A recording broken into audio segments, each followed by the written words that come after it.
შემოსავლების სამსახურის მიერ დანერგილ მომგებიან ჩეკებს ექსპერტთა ნაწილი ევჩქვეშ აყენებს.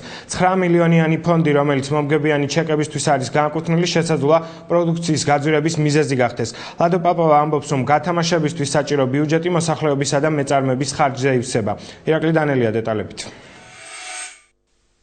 შემოსავლების სამსახურის მიერ წამოწყებულმა ქვითრების გათამაშებამ ეკონომიკის ექსპერტების შეფასებით შესაძლოა მიკრომეწარმეები დააზარალოს. ახალგაზრდა ფინანსისტთა და ბიზნესმენთა ასოციაციის ხელმძღვანელი ნოდარ ჭიჭინაძე მიიჩნევს, რომ ეს გათამაშება ნეგატიურად დაისახება იმ მიკრომეწარმეებზე, რომლებიც სალარო აპარატების ქონის ვალდებულებისგან თავისუფლები არიან. ეს ის კატეგორიაა, რომელთა წლიური ბრუნვა წელიწადში 30,000 ლარზე ნაკლებია.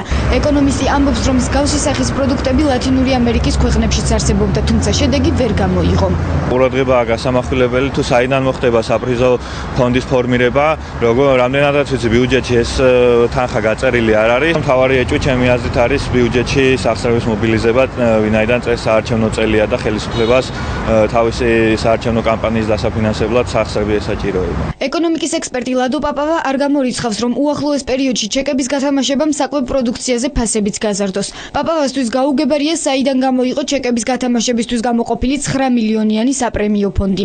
ეს არც რიგითი ადამიანებისთვის არის მთლიანობაში დადებითი, იმიტომ რომ თუ მეწარმეებმა ფასის ზრდას შეუწყოს ხელი, ეს პრაქტიკულად იმიტომ რომ ეს მათი დანახარჯების დასაწყისს ეს ნიშნავს, რომ ინფლაციურ პროცესს ექნება საქმე, თუ არა და მეწარმეები თავის მოგების ნაწილს თმობენ ამ ლატარიის გამო. თუ ეს საპრემიო ფონდი ჩადეს ბიუჯეტიდან, ეს რბილად გეტყვით სერიოზული შეცდომა.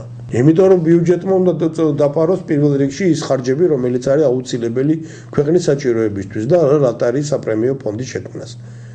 თუ ეს ბიუჯეტიდან არის და თუ ეს ბიუჯეტიდან არ არის, მაშინ ესე იგი პრაქტიკულად ეს არის ან მეწარმის ჯიბიდან, ან თითოეული მყიდველი ჯიბიდან ამოღებული თანხა. ჯორჯიან ბიზნეს ინსაიტის ხელმძღვანელი ირაკლი ლექვინაძე ექსპერტთა ნაწილის პოზიციას არ ეზიარებს. ეკონომისტი მიიჩნევს, რომ აღრიცხვიანობის გაუმჯობესებისა და ბრუნვის გაზრდის კუთხით გათამაშება შედეგს აუცილებლად გამოიღებს. რაც შეეხება ბიუჯეტიდან გააღებულ 9 მილიონს, მე ვფიქრობ, რომ ეს არის პროექტის ხარჯი, რომელიც აი ამ პროექტისთვის დაიხარჯა და ჩემი შეფასებით და მე ვფიქრობ, რომ შედეგები შეიძლება იყოს ბევრად უფრო მეტი, ვიდრე მაგალითად ამ პროექტში ჩადებული ეს კონკრეტული თანხა. შემოსავლების სამსახურმა პროექტი ჩეკების გათამაშება 18 april-დან დაიწყო. მომხმარებელს შეუძლია, რომ ნებისმიერი შესყიდვის დროს მიღებული ჩეკის წახალისებული გათამაშების მონაწილე გახდეს. ლატარია 1 წელს გაგრძელდება. ამ პერიოდში მოგების სახით 9 მილიონი ლარი გაიცემა.